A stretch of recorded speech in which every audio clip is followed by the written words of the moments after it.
Safety first is what I was told.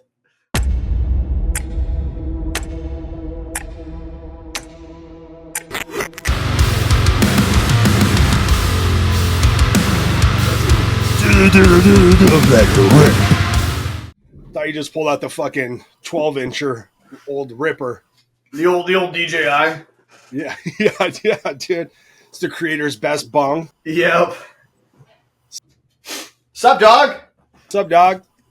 Shit. How's tricks? How's business? All above good. Good. Slow and steady wins the race. That's right. I've been really dialing in since you and I have been like talking about branding and ICP and brand journey, brand story, all this shit.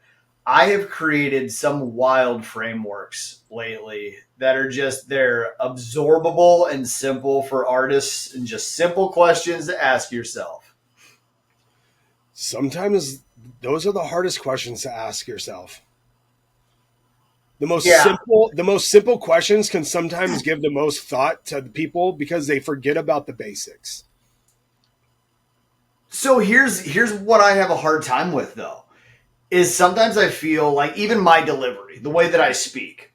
So Redbeard, who's in the community, was talking to some of the artists, and a lot of them have expressed the fact that they think that I'm just college educated. So I'm like, they have a hard time keeping up. It's like, I'm not. I made it through high school by doodling pictures for teachers so they would all pass me. Well, it's weird you say that. Where did your... I don't even know. I'm not even smart enough to say this. How did you become so comfortable in the way you speak? I realized that I sounded like a degenerate. There was a certain quality and caliber of individual that I just felt dumb around. So I started reading and just changing my tonality and my brand voice. So was it something you practiced? Mm-hmm. It was. How are you at live speaking? Really good. Are you? Yeah. I know that's something you want to start doing. Yeah. And so when I get the opportunity to do seminars or just like group speaking, I'm really good. Give me bullet points and I can rip on each topic. I'm terrible at reading. I can't do scripts. I can't do teleprompters. I will get lost in the sauce. Yeah. But if I just know my 4 to 5 bullet points, I'm good to go. Most of the time, like when I do seminars or public speaking, if they just like speak on the thing that you know the most, I will literally decide 15 minutes before I speak what I'm speaking on. Even on the flagship calls. Dude, that's a really good thing to hold, dude, because I'm the complete opposite. Well, like I am not good with words. I speak way too fucking fast. And I'll tell everybody, I shouldn't say I'm an idiot. I'm a very bright man. I just cannot speak well. And I don't do well at public speaking. Yeah. Nor am I'm very socially awkward, dude. Like, and I don't know if that's the creative in me. Like, that's really where I know I'm a creative. Yeah. Because you put me on stage in front of 60,000 people, I'm going to scream my dick off. I'm going to do really well. I can speak in between songs. I can hold a crowd. I can control the crowd. Same thing like on a Zoom. I think I do but I don't think before I speak. I have no filter. Yeah. But I'm not one to ever say like, I'm not there. You know what I mean? And yeah. I guess it's okay because my work speaks for itself. Watching back at the last podcast we just put out, but there's times like I cut myself off. I get too lost. Like I have a lot of ADD when it comes to like my thoughts in my head as I'm speaking because I'm already thinking about the next thing I'm about to say before I finish what I'm speaking on. Yeah. I've never practiced speaking. I don't know. But I don't claim to be the smartest in the room. You know what I mean? I love getting in big rooms because I learn. I absorb. I'm a sponge. I'm just not good at reiterating things. So the things that I say, I sincerely mean. The way that I learned how to speak the way I do and to be like very targeted with the things that I say is I would go into rooms I had no place being in, and I would make sure that I carried myself with confidence, but I shut the fuck up and I listened. Yeah. And then when I would realize there was a place where I could come in, I could provide some value, then I would, but I would try to slow my speech down because I have a bad habit of talking really fucking fast. Do you remember when we met, my content was just no breaths? Yeah. Well, and And that's yeah, and yeah, dude. It's like yeah, I remember that, dude. Like, but then I met you in person, and you were very chill. You didn't speak like that in person. yep. Well, that's why I like long form more. Is when we started doing the content stuff and really converting into targeting hooks, storytelling, call to actions, I would try to get as much value out as possible. And because my brain works at such a fast rate, I can talk super fast. And so I tried, like, I didn't try to shorten what I was saying. I just sped up everything I wanted you to know. Yeah, And it didn't perform because that's not the way I usually talk. I'm a calm dude. I'm extremely confident. I don't raise my voice in situations. I can usually lead a conversation just because I don't have that. Like, I don't get agitated. I don't get frustrated. I don't like get yeah, overwhelmed. And that is a character trait that's taught. You don't just have that. That comes with confidence over time. But I say it all the time. You go to the bottom of the Force of Focus page, I sound like a yeah. fucking Well, it's, lunatic. I wish something I can control is my energy, so I can always be at that one. So not up here, but not down here, and I just keep it here. Yep. Because you see, I mean, from being on the phone and Zooms with you every day now, it's either I'm way the fuck up here or I'm down here. There's no real like, and Yep. that's how I'm in person. I don't know if it's because, and you would think I'd be really good at it, being traveling the world multiple times and being in front of people all day, all night, speaking, talking, being personable. But I was always shit faced. That Yep. was my social interaction. Was I always had a buzz, no matter where I went, no matter what time of day it was, and then even when I came home from tour, and then even in my 30s, it's like I was always fucked up, Yeah. and I would catch myself in conversations till 4 or 5 o'clock. Those kitchen roundabouts where Yep. you're building business plans with the homies at 5, and the birds are chirping, That's and you're right. about to conquer the fucking world. I would talk for hours, dude. Now it's like I go out and I'm a people watcher, dude. Like I don't speak unless I need to. Like I'm very collective. I listen, and I gain so much just from like sponging up so much information. But yeah, that's something I need to work on. But at the end of the day, it's like it is who I am. I think the hard thing, especially for a lot of musicians and even tattoo artists, is when we're on stage, we're really good at what we do. The reason drugs and alcohol are so easy is because we aren't relatable to a lot of people, or we don't know how to be relatable. So alcohol is that liquid courage, drugs are that powdery energy. You know what I mean? And we can just keep that nice volley going all night and talk to anybody about anything. But I'm socially fucking, or I used to be socially fucking awkward. You know what I mean? Like I couldn't go into a room and just have a conversation. I hate talking to people. Yeah. See, I'm But kind of the same way. Like, there's been some outings I've been to, and I have to tell myself, slow the fuck down, because if you put me on a topic, I'll see the look, I'll see the expression on homie's face, and he's like, "What the fuck did you just say?" And I'm like, "Let me start over." You know what I mean? yeah, I'm so passionate on anything I speak on, it just fucking verbally, fucking, yeah. you know. Well, that's something I'm still working through. Like I'll talk to anybody about anything, but I'll realize at the end of every conversation, I didn't have a conversation. I just talked at people, Yeah, and that's kind of a problem too. Like there comes a point in time, and this is huge when I do. I've worked with groups for communication strategies, leadership training, stuff like that.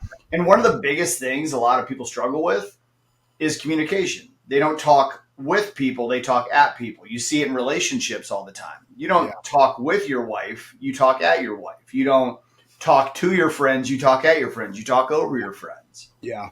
There are certain individuals, man. Like, I'll say just because it's his birthday today, but Jay Ferrugia is one of those dudes. Anytime you get in the room with that guy, you know it's going to be a hell of an education and a good conversation, because he is so confident in the way he speaks and presents himself. That is just years. And he's one to admit it. He's like, man, I used to be the most unsocial. I wouldn't speak on stage. Now that dude owns rooms. He Yeah. teaches you techniques. He teaches you how to become better. He puts you in uncomfortable spots. I mean, the last couple of events, I've been part of with him, we go through these where you go around the table and you do these simple, like, one example is put you up in front of a room and he says, what's your superpower? What's your kryptonite? Right out the gate. What are you good at? What do you fucking suck at? And that's that icebreaker. Then he does a lot of improv. So that's something that's been like in the back of my mind. And anytime I get around Jay, dude, it's like I really like I buckle up, but he'll even look at me. You know what I mean? But he's one of those dudes that can bring the best out of me when it's like comes to speaking and how to run a room and how to just be that good energy. Like, how are you going to show up to that room? Are you going to be the dude that goes, oh, fuck, here comes Jake, man. He's going to fucking say, oh, I'm tired or my back hurts or fuck work. Or am I going to come in and run the room and be like, what's up, motherfuckers? Let's get down. You know what I mean? And that's what I always, being in those rooms with him, that's how I think about entering now. I noticed that, and we were talking about it on the call the other night. Like, when you open up just a story, like, yo, what's going on, guys? You know what I mean? Like, you do have good communication strategies. You can set somebody up to be excited for what you're going to say before you even really know what your topic of discussion is going to be. Yeah. And that, again, like, that's something you have to learn. When you listen to people who speak, they work you up almost like a movie trailer where they leave the climactic finish to the story at the end, and you've already lost your entire audience, whether that's one person or your social media content. Yeah. So that was the one thing I learned was put the climactic finish at the beginning and tell the story like the movie Casino. You know what I mean? Because it's how you're going to capture the attention. Well, that's where when I teach people how to speak on camera or if they're asking for advice or how did you get so good? And I'm like, God, fuck, I was like, just like you said, 2 years ago, you put me on camera. I'm like, hey guys, like, yeah, I do today. We're going to, and now it's like, what's up? Let's go, motherfuckers. Where are you at? How you been? Like, let's go. Yep. You know what I mean? And I tell people, I'm like, start doing it in the places you're the most comfortable, where you're not thinking about it. And for me, I'll only film, I shouldn't say only, but I know I'm going to feel good after the gym. I know when I have that 20-minute drive from the gym to my house, I'm fired up. I'm feeling good. I'm feeling froggy. I'll get on that camera and not give a fuck about, how I look or if I'm going to fumble. So I tell somebody, I'm like, where are you the most comfortable? And for me, it's driving because you're not just looking at the camera. You're not just focused in on one thing. You're driving, you're talking, you're being yourself. You can't hit stop and play and record and edit and do all the things. Like, you hit play, you got 60 seconds, give it all she's got. And I tell people, I'm like, that's how you have to do it is where are you comfortable doing it? If you're just staring at a camera and you know you're going to fumble, fuck it. It's like, get somewhere where you're comfortable. It's the same reason why I record most of my content painting, drawing, or tattooing. I've noticed that too. Is I slow down. I speak with less like large syllable words because I'm kind of multitasking, but I can deliver a message that's a lot more relatable because I'm not just hyper focused right here. You know what I mean? Where I'm not judging myself. I'm not like over talking myself. I'm not speeding up. I'm really like deliberate and diligent in what it is I'm trying to say because I'm just trying to get to the point, not trying to give you as many points as possible. I guess that's good. Maybe I should try that. Like when I'm doing like a brand kit or building out a logo or something, like just talking, but you try and put me on a loom while I'm explaining how to do or create something. Go fuck yourself. People are like, what did you just say, you maniac? Like, they're going to be like, you're a fucking lunatic. Because I'm just like, what I can do in fucking, 3 minutes would take the normal person about 30 minutes. So they're like, can you start over? You see me on tutorials. That's why you're like, we should do more tutorials. I'm like, nah, we should not. Yeah, we're not going to do that. Yeah, because by the time I finish, it's like 45 seconds. I'm like, do you guys get that? And they're like, can you go back to the first thing you said? Yep. But it is what it is. Yep. But it's all lessons. But that's the best part about knowing your flaws or knowing where your weaknesses are. Because the more I've said it, the better I've gotten at communication. The better I've slowed down. The better I enter rooms. The better my vibe is higher. And as before, I wouldn't think about it. I would just go in there and just be a dipshit and just literally be the dumbest person in the room. But I'll never be the dude that will say I am the smartest guy in the room. I know I'm a dipshit, but when it comes to street smarts and the things I'm good at, and I can portray that into a message or teach somebody, that's where I know I'm confident and strong. I think the crazy thing is though, like when it comes to like street smarts, because most people in any industry that we work in, they have a zone of genius. You know what I mean? When you look back at like fitness coaches, their key focus is rarely the fitness. They came from something that made them have to get good at fitness, so it's always their secondary until they want to make it their primary. With tattoo artists, they were artists ideally before it was tattooing, but eventually that becomes their primary thing. But they forget about all the credibility that put them in the position to be an expert in what it is they want to move into. Sure. The biggest hurdle with tattoo artists is they sacrifice all of their original foundational creativity to do the one thing to be able to service others. And then they kind of lose connection and the relatability to the people they wish to serve, going through the pain points, the struggles, and the goals. The hardest thing for me in that process was getting people to be open and honest or to remember what those feelings were, because all they want you to do is know how great they are. This one thing they want to be able to share with you. Yeah, And that is the one thing that will make you miss the mark every single time. for sure. For sure. I know I sit back so many times. I'm like, I wonder if I didn't ditch half of my periods all through high school to go get stoned or band practice. And then I'm like, but then I probably would have been a shitty musician. Yeah. I wouldn't have seen the world. You know what I mean? Yep. But I'm so grateful for how terrible of a person I was for so long. It still humbles me to this day, because I will talk about all of the terrible things and laugh through it. You'll barely make out the last 5 paragraphs I say, because I'm laughing so hard about how shitty I was around, like, revolving around everything. yeah, that's fucking funny.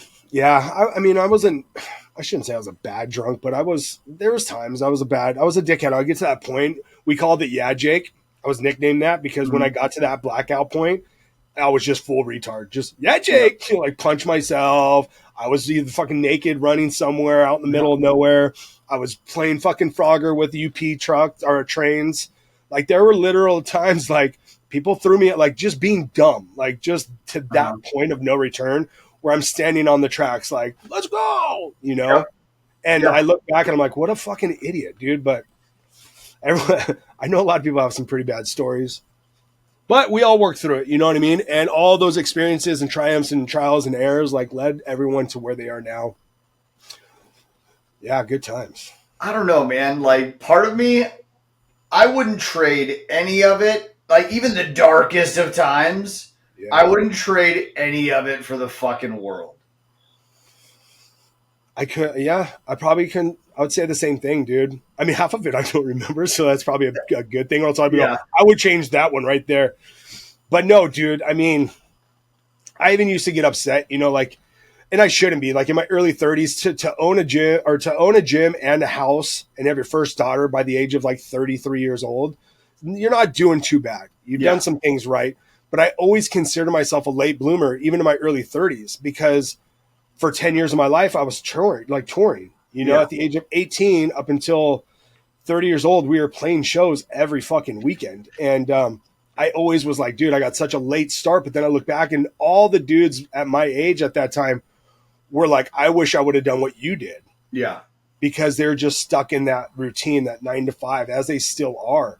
You know, now I'm looking back, I'm like, fuck, dude. Yep. Like, imagine doing the same thing for 24 years. Here's why I wouldn't trade any of it for the world is I feel like the people we aspired to be when we were younger, we actually maintained our convictions. We are still outliers. We are still unhinged as hell.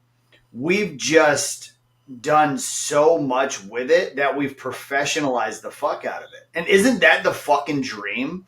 It's the dream. We're still outliers. We're still doing literally whatever we want. We're just, I guess, targeted in the way it's the dream. And the way I think of this, Mikey, is like looking back at 23 years old, 20 years ago, and now looking forward to 63 years old. Yeah. Now, with the amount of shit I've been through, that we've conquered, that we've accomplished, that we've succeeded in, it's like, oh, fuck, like, strap on. It's going to get good. You know what I mean? Because I'm like, you picture 20 years from now, it seems like a long time, but you look back 20 years, and it's like, how much have I accomplished so far? Yeah. And now being right in the middle of shit, it's like, dude, like, there's a lot of life.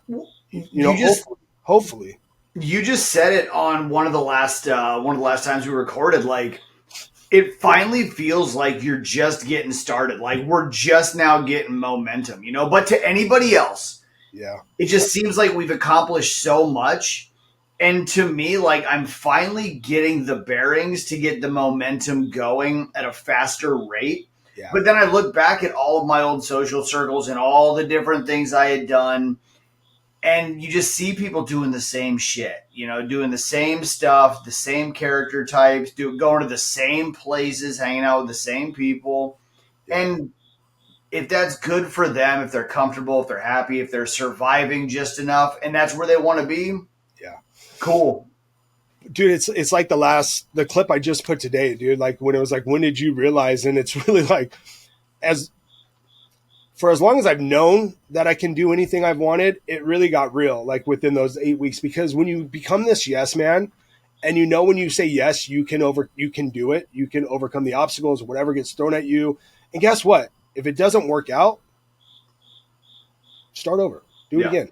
Do something else. And I hate saying a plan B. I'm not going like the plan B or I have another option. Yeah. You still put your effort into it as if there's no plan B. But I mean, the amount of companies or businesses or brands or things I've kind of like fucked with, but never like saw it come through, or like the other side. It's like, big deal. It was a hit or miss. It was a hit or miss, but I fucking tried it. Look at it this way. There's a few stages people go through. Some people have a plan B. Yeah. Some people pull out way too early. Some people go full load. Yeah. I'm a full load kind of guy now. You know what I mean?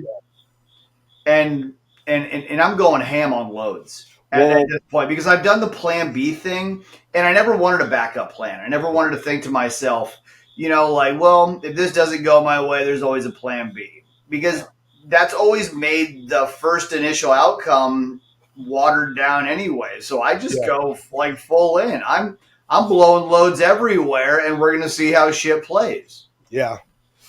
Well, and that's like if people come to me now with an idea or a business idea, or like want me to like be part of it.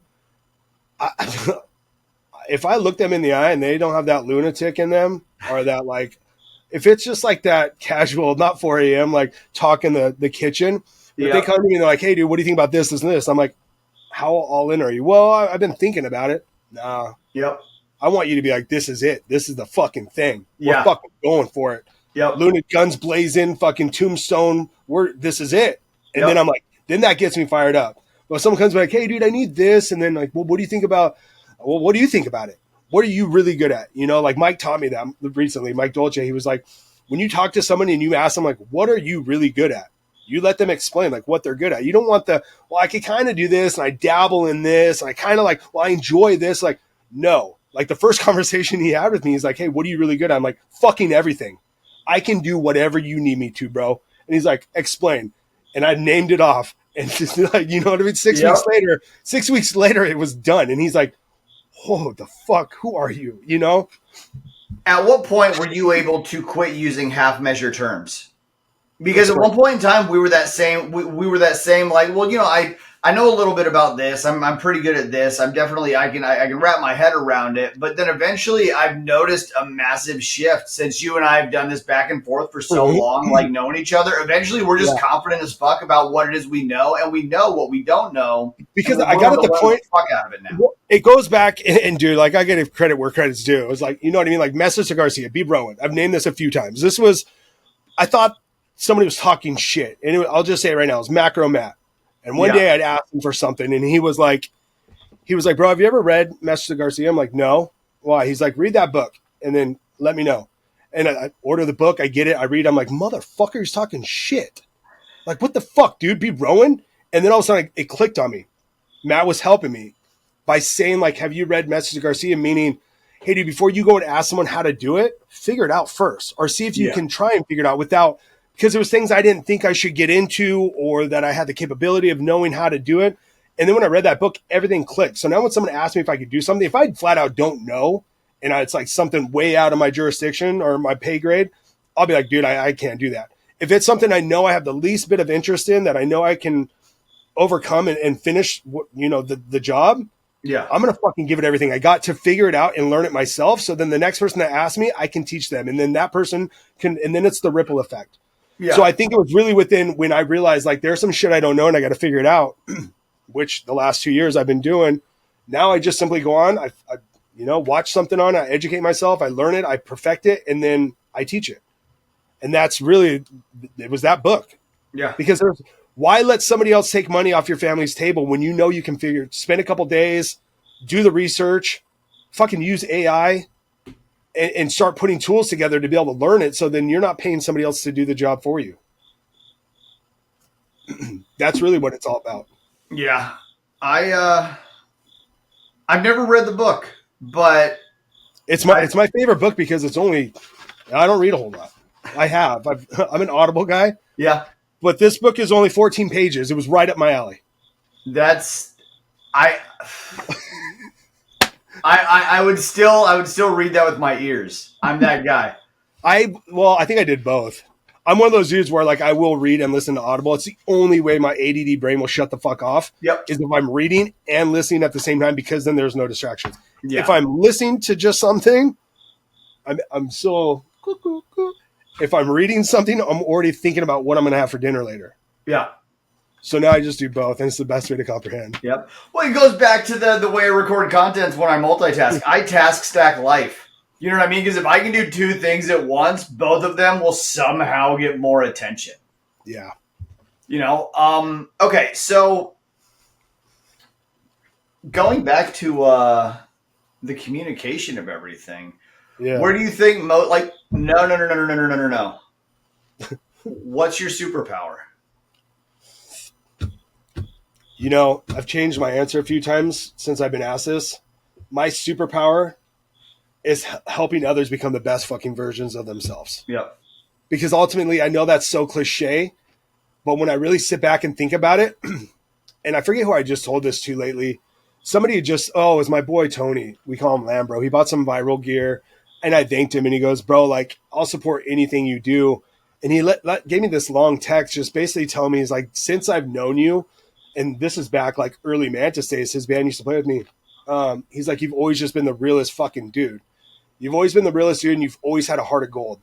Like even back in Mantis, like I would buy somebody a beer with my last $5 on tour.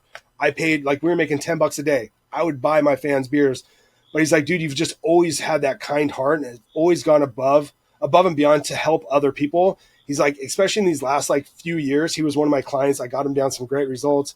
He's like, you just go out of your way to make sure people are being helped and served. And, it goes a long way when somebody like that tells you something, dude. So like my power, I told him, sorry, I'm going off track again. I told him, I was like, I like seeing people win than I like seeing my own self win. Yeah. And that's a fucking fact. That's not for the camera. I literally enjoy watching people win. And if I'm anywhere part of that or a testimony to it, it's everything. And Angela, my wife, can tell you, dude, like I live to serve. You know what I mean? I live to serve. Bottom line. So my superpower is helping other people. What's your kryptonite? Getting in my own head that I can't achieve that. Yeah. Because I get too down on myself. If there's a task if I don't see a testimony, like I told you the other day, I'm a words of affirmation guy. Yeah. So like if I don't hear positivity come back, I get in my own head. Fuck, Did I not do that right? Did I fuck that up? Did I say the wrong thing? Was I an idiot? God, did I speak before? Did I think before I spoke? And I get really into my head, which is crazy, as confident as I am. Mm-hmm. And it may not be my kryptonite anymore. You know what I mean? I think there's a benefit to it because of the confidence you do have. Yeah. It just makes you a little bit more dialed in the next time. Like you might get in your head, but you don't beat yourself up over it. You just utilize it as something to remember because you can still pinpoint like what you may have said. See what you may have said that may not have stuck. I mean, everybody learns a different way. And that's kind of the hardest part about being of service to other people is when you speak to a room of people, everyone's going to learn differently. Everybody's going to relate to a certain thing being said differently. You can have the same conversation 20 times and 3 people each time are going to take it away at face value. The rest of them are going to be a little confused, a little uncertain. It wasn't quite their learning style. Yeah. Yeah.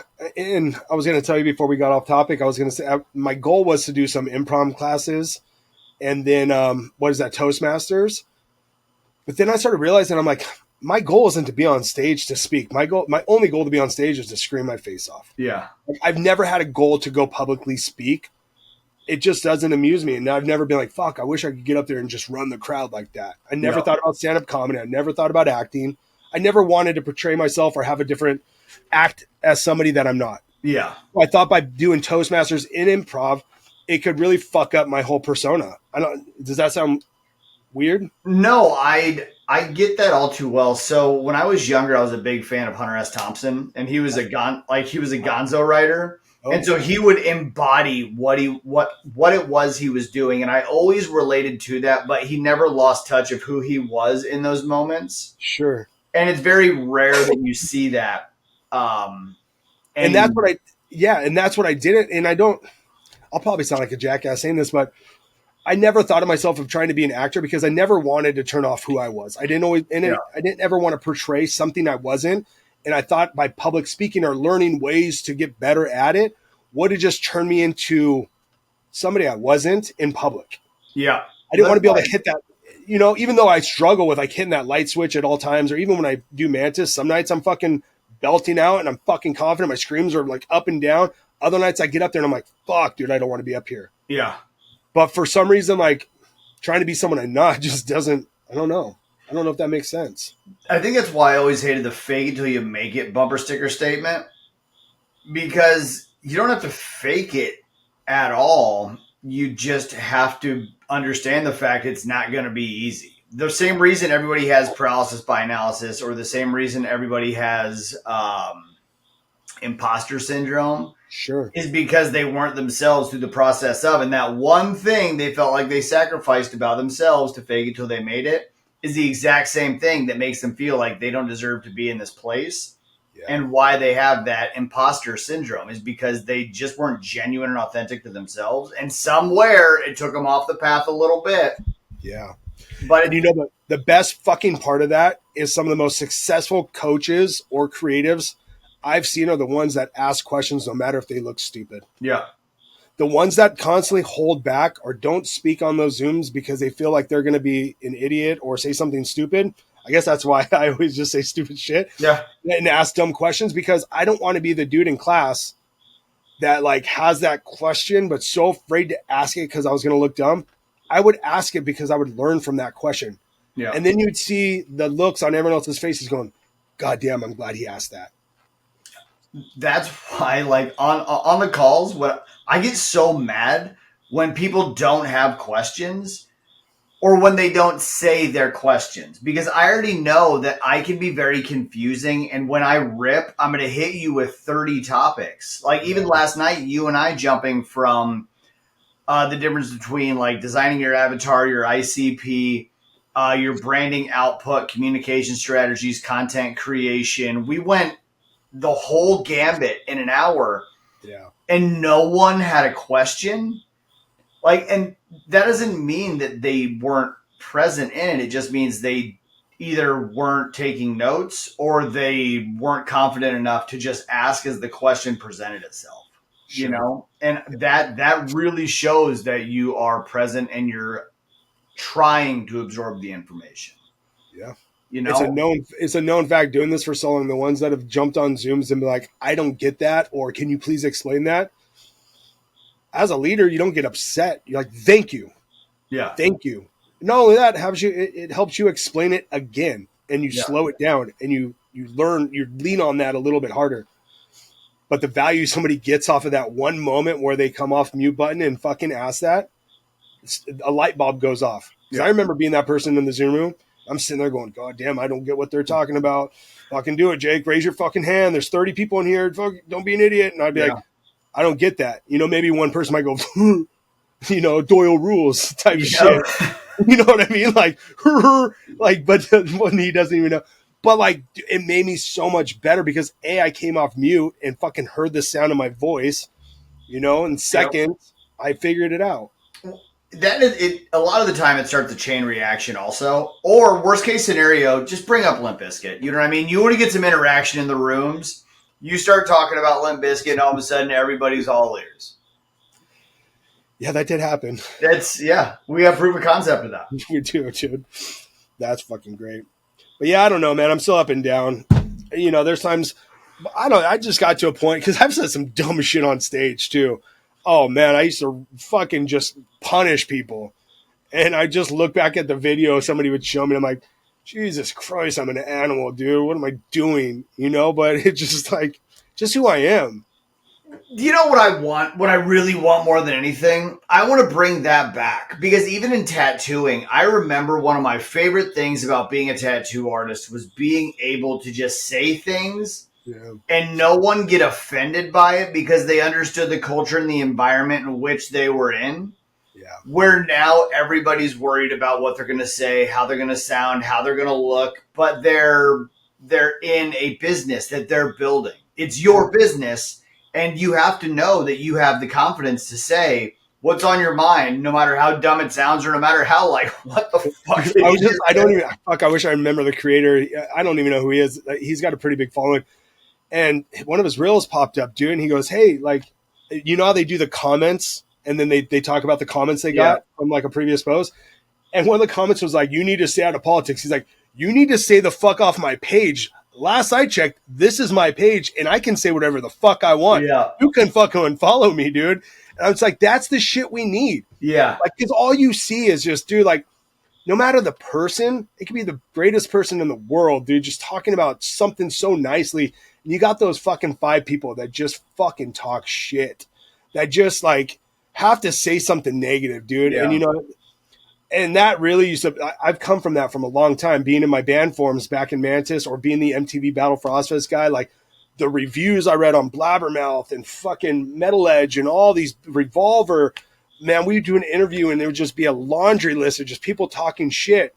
But then it's like we'd go play live or we'd see these people in person. They'd come and be like, man, I talked so much shit on you in this interview, but you're actually pretty fucking good live. And just like, it's just unnecessary, just brutality, dude. That like, but like, that's how long I've been dealing with this. I don't get it as much anymore. I don't, nor do I give a fuck. But like, it's just such a sad society to see the world coming to that kind of thing. yeah. Well, it's like anything else. Like there's the shit talkers, and then there's the sad people who are afraid to have shit talked. Yeah. But the people who are really just willing to go out, say the thing, do the thing, I'm a firm believer that being unhinged is a superpower as long as there's a mission that you're on. Because you can be unhinged and lost. Yeah. Because I was, as a drug addict, as an alcoholic and everything, but I'm twice as unhinged now, only with a mission, and it's so much more fun. But I want to bring back the enjoyment of it. I want to be able to shock people a little bit by the way my mind works, because I even lost a little bit of my fun, of my edge, the more articulate and the more serious I became. The more the force of focus started to scale and really create a lot of momentum, we started really helping a lot of people. I became more serious because my goal was to change lives. So I hung up the old fun me and I became very like, and fuck that noise, man. Like I miss just loving having conversations about shit that I truly care about. Like my superpower has always I was just going to been ask you, what is your superpower? mine. I honestly think I see potential in people that they may not believe in. You know what I mean? You can see a person's got something in there that they're just not confident enough to believe in, and I can see that. You know, and that's why I love the work that I do is I can bring versions of people out that they have buried because they've let themselves down so many times that they've forgotten about that version of them they always aspired to be. The reason they got into the business that they're in the first place. My kryptonite is I will give that person everything I have, whether they are willing to do the work or not. And that's the problem. Is some people are interested in wanting to see change. Some people are interested in becoming successful, but they're not committed to it the same way I am. And I'll commit myself to someone else's growth more than they will. And that's my kryptonite is I sacrifice a lot of my time, a lot of my money, a lot of my attention to people who genuinely just, they're not willing.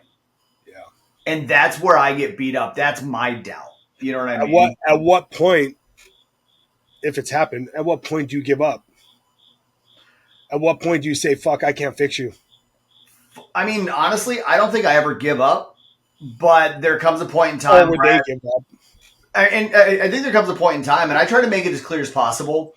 I give up one of two ways. One, because I realize people aren't willing to do the work. And so eventually we just say, you know what, when you're ready, I'm not going anywhere. Or when that person starts blaming you for all the things that they were unwilling to do. And that's another thing that happens in the coaching space. You know, there's two character types that are really profound. The people who will fight tooth and nail and it just doesn't click for them. And they eventually throw their hands up, they throw in the towel, they give up. and you let them know, no matter what, when you're ready and you get rid of all the distractions, you get rid of all the doubt, I'm still going to be here. Or the person who refuses to do any of the work. And then they say, well, I couldn't because he didn't. Yeah. And I still love what I do. You know what I mean? Because I see potential in people, but I also understand a lot of people have a hard time letting go of what was to be able to accept what is, to be able to become what needs to be. And if you can't let go of that what was thing, like you have that victim mentality, Yeah. then you're a lot harder to help. And the sad part is I still try. Yeah. You know what I mean? Because I want to rescue people. I know I have been in as dark of places as most. The problems could be different, but the situations and the feelings are generally pretty similar. Yeah. I think that's one of the biggest things. And now I'll go on record to say in what in May I'm coming up on. I can't say I'm alcohol free in 3 years because I probably have drinking probably 6 times. Like at the beginning, more or less, tried it out like not too long ago. But I think that's the problem with alcohol and why I don't go back to it is because that's the mentality. I get that victim Yeah. mentality. I get that like, well, fuck, I didn't make it, so I just fucking might as well just fucking keep fucking. You know, I get like that. I Yeah. get in my head, and that's when I start. Same thing with my confidence, jealousy. Yep. You know what I mean? Alcohol brings that, and I don't know if it's because I don't do it. But dude, like the last up until I was like, I'm done. I was bad, dude. I would just sit in the garage and just dwell. Like, why am I fucking? Like, I don't deserve it. Like, I'm like, Yeah. I was just self-sabotage myself. It was My ugly. my big fear with it is my alcoholism is attached to misery and lying. Yeah. You know, because I always wanted to hide from everybody that I wasn't drinking. I would ignore calls. I would just completely like brush people off. I'd give them a line of bullshit that neither of us believed. And that's my biggest fear, I think, about going back to drinking on like a regular basis. Because I still tell myself, you can have just two. And I have proof of concept. No, you can't. You know, but the reason I won't allow myself to go back and really just try to test the field is because it's immediately attached to misery, to failure, and to lying. I would lie through my teeth about my drinking. See, And I wasn't there because most of my homies would still drink me, so I didn't really have anyone to lie to, other than myself. I would outdrink everyone I knew in quantity, but always a lot faster than they would consume quantity. Interesting. You know what I mean? So they knew how to pace themselves. Oh, I don't pay. I never paced. And so they would last a lot longer than I would, but that's because I was like chasing my whiskey with Jack and Cokes. Yeah. See, the last even just those 5 times I've done it, 6, 7, whatever it fucking was, I didn't count. It was the test. It was like, because I never said when I stopped drinking it was going to be forever or I'm going straight edge. It was like, I know I do better without it. So now I've had that mentality going into it. And like, one's been like an old fashioned and, tested the waters and it wasn't shabby, but it's not something I'm already planning the next time. It's been a while, but yeah. I just knew back then. Everyone's like, "Oh, you drink because you had a bad experience." I'm like, "No, I drink because I got a mentorship and fucking invested money I didn't have, and I thought it was the only fair thing to do for my family to not waste money on alcohol and be hungover and be the best version." And then as it kept getting better and better, and wind started stacking up, and then something bad had happened. I forget what the fuck it was, and I was like, I'm just gonna drink. And then I was like, "Oh, that wasn't too bad," but I didn't self-sabotage myself, so I already had that mentality of like, it doesn't have to be that bad. But I look at it now, I'm like, I'll never go back to it every weekend. If there's a social event or I go to cheer someone, I may do it. Yeah. But other than that, it's like nothing I think about.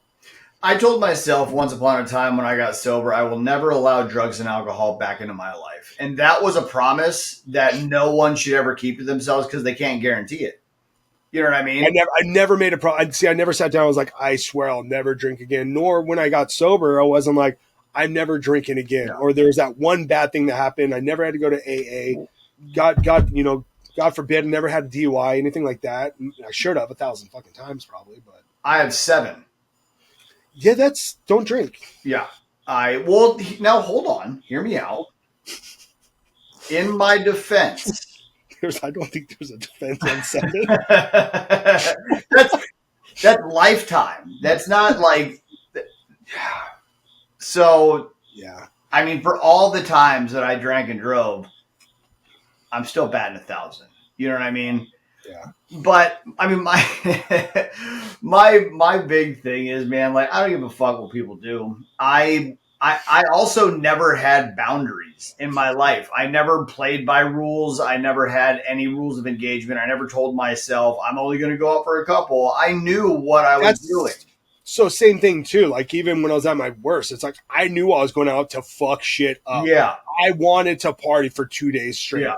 I never was like, I don't want to go out tonight because I don't think I want to drink. I don't want to be hung up. It was like, no, I'm going to go out and we're going to fuck some shit up. And it's going to be a damn good time. And it was every single time. Until it wasn't.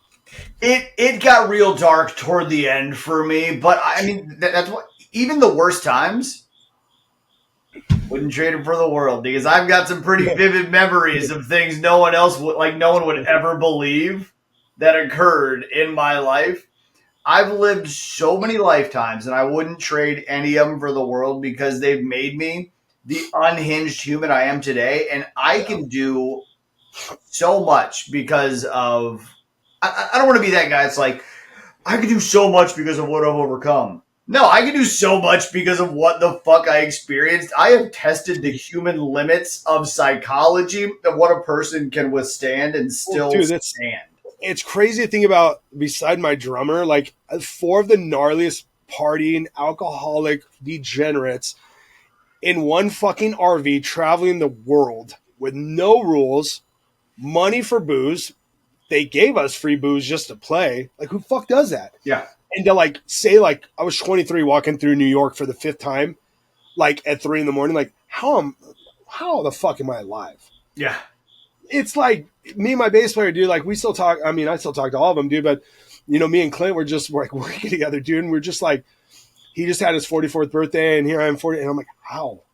I remember him and I specifically the first time we went to New York, it was for the Battle for Oz Festival. It was the first time on the East Coast.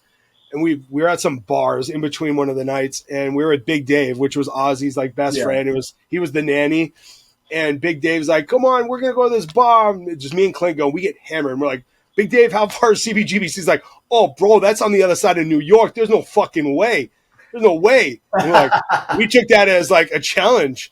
But we didn't have a dime for a taxi. So we're like, it can't be that far. It's fucking New York. We see it in the movies. It's like one, skyscraper to another, dude. We're good. We start fucking walking. It's fucking hours, dude. We're just stumbling because I think we even took a bottle from the bar. And, dude, it's got to be like 3 a.m. And we just had this mission. We are getting to fucking CBGB's, dude. It's a fucking place we need to be. We just kept walking, dude. He would fall down and like, I got to sleep for a minute and I would pick him up. 5 minutes later, it's like me on the ground. He'd pick me up. We're like, bro, we're not going to fucking make it, dude. We must have literally been on the other side of New York. And finally, dude, it had to be hours, dude. I'm not exaggerating. Because we probably were walking so fucking slow because we were so drunk. Finally, like we look up and we see it, and it's just like this movie moment where it's like, and obviously it's closed, but we're like staring at it. We're just like, we fucking made it because our old roots were Ramones and Black Flag and bands that just came through. That was history to us. We had Showcase Theater in New York, had CBGBs, and dude, it was the funniest shit. We ended up fucking getting a cab. We hitched the fucking cab. We ran the fuck out. We were staying in Jersey, I think, and the next tour we played CBGBs. We went through all that, and the next tour, we literally were booked at CBGB's. Then we played it another 3 fucking times before it closed. And we're like, that was cool. But the moral of the story is just, I don't know how we survived that. Yeah. I have 2 statements that are completely contrasting one another. I tell people all the time, like, drugs and alcohol prove to me that I'm invincible until life proves me otherwise. Yeah. But also, I tell people, think about death often. Because is the life that you've led today good enough for you to be thrilled? Or do you feel like you should start living your life today, not knowing if you'll have it tomorrow? Yeah. It's crazy. I think about death more than I think about death more now than I did when I was that reckless. Yeah. Back then, that would never happen. We were invincible. Here's the thing, okay? We're going to circle back to branding. You said the other night something that attaches to this. Who's the person, who's the version of you that you want to be? And how do we help you create that? Because if you can close your eyes right now and think about death, are you thrilled with the person you are today? If not, who would you prefer to be? If you don't have tomorrow, if you don't have a year, if you don't have 10 and nobody can tell you, who's the you want to die as?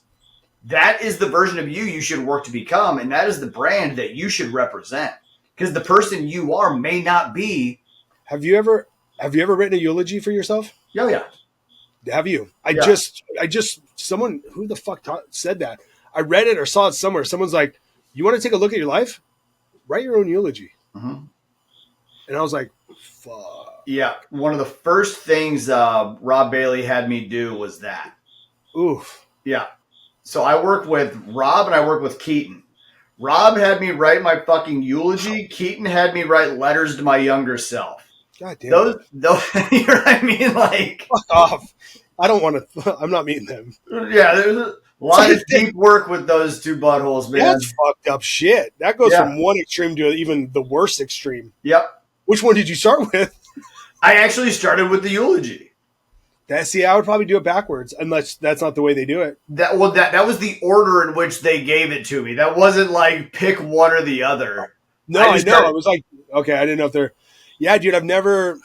A lot of people say that. They're like, take a look at your life and like, who's going to attend your funeral? And I've pictured it, but I've never thought that hard about being a better person so more people show up to my funeral. Yeah. You know what I mean? I've never. It's like, well, fuck whoever. Maybe they got work. Yeah. Maybe they didn't get a babysitter. I don't fucking know. I want to send out invites like a wedding.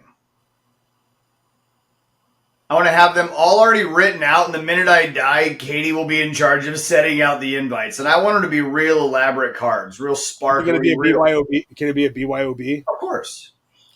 Or bring your own like lawn chair? Yeah, absolutely. Absolutely. One of two things will occur. It's going to be a room full of people I don't know, or the 8 people who got the invite. Yeah, I think I thought more. Not who was going to show up, but what bands were going to play the memorial. Mm-hmm. That is the question I asked myself. Yeah. Oh, who are the bands? What's that? Who are the bands? Yeah, that's all I want to know. Who's playing for me?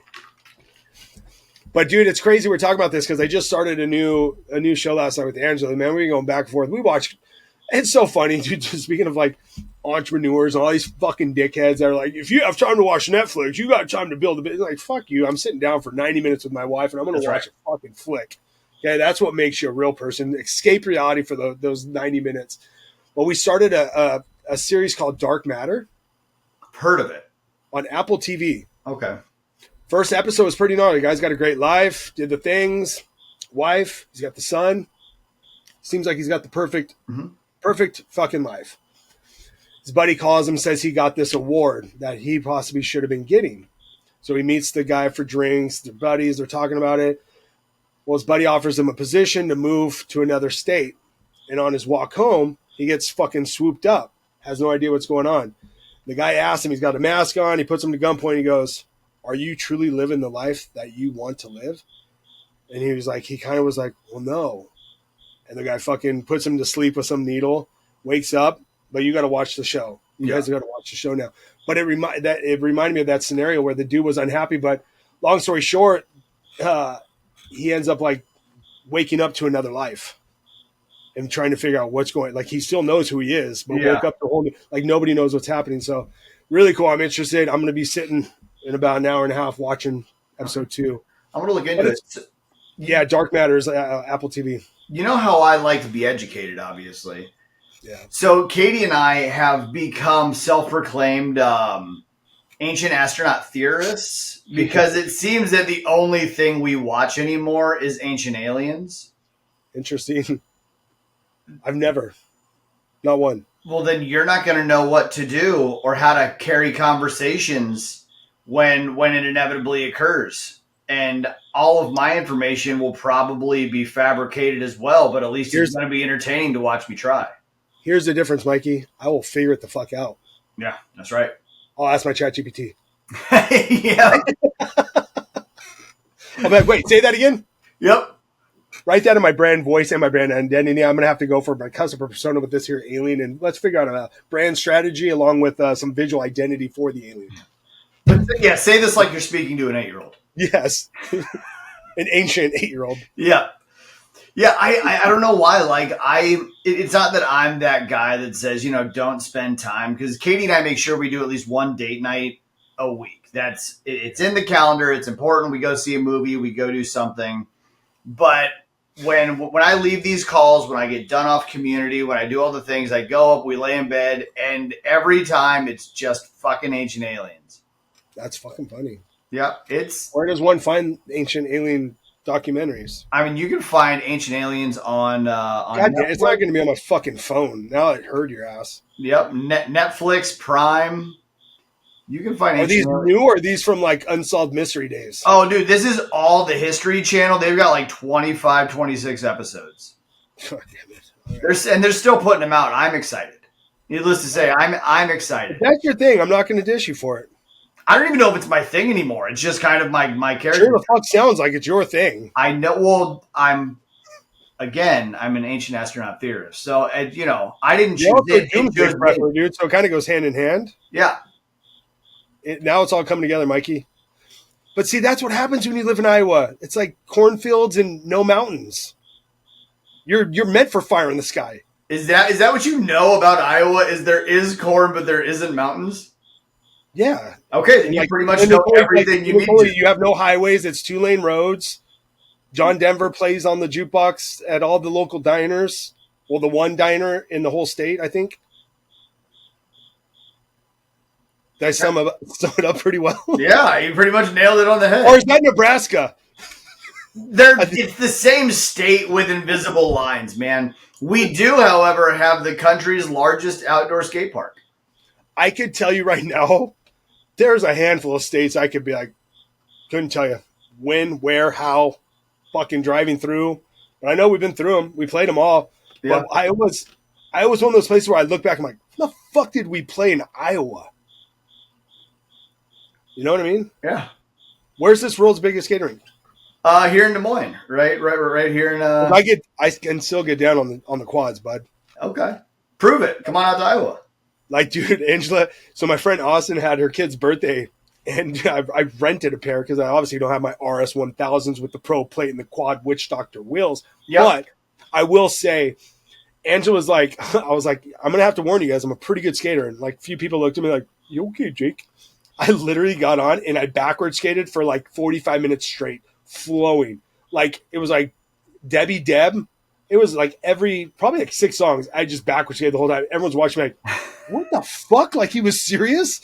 Like, just flowing, dude. Like, crisscrossing, fucking just not even looking, fucking scraping my ass on the fucking rail, doing a bet slide, you know? Okay.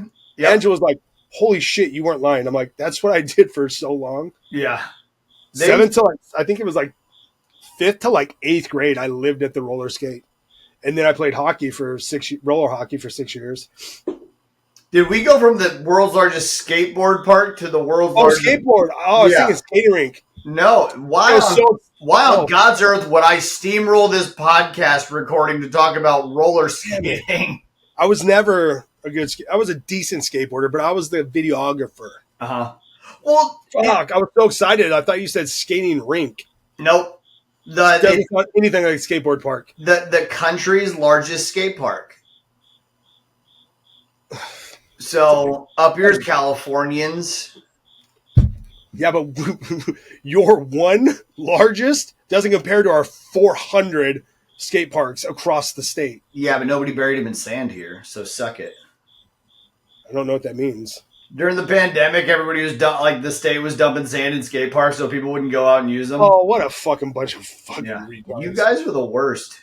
In case you got COVID outside on the old skateboard park. Yep, safety first is what I was told. Yep. But so they did the Do Tour here for like the past like 3 or 4 years, trying to put Iowa on the map. I don't think it worked. Is the Do Tour like the new X Games? Because I know I've heard of it. The Do Tour's been around for a while. It was right. very similar to. Yeah. I honestly I don't fucking know the difference. I think it was just another version of. Same But, part. yeah. Good branding. Great branding. Yeah. It's Mountain Dew. Yeah. I don't know if good branding is. Well, that's another topic. Did you ever get your intro and outro done for Steve? No. Okay. No. You just hit me up about it like this afternoon. I don't know why we need an outro. Usually just goes to the next video. I don't know what he like. What he wants. He wants an intro, like the ones I made for like Wolves and all the others I've done. I never watched any of those. Oh, it's like a 5-second, just like let it rip. That's the intro. Like Just that right there. Just a video of you going let it rip. I don't know why he can't make it. He's a fucking. He does the same thing I do. Yeah, well, probably because he can't make nearly as good of an air guitar and mouth riff. That's gonna be let it rip. Yep, and Cut. Done.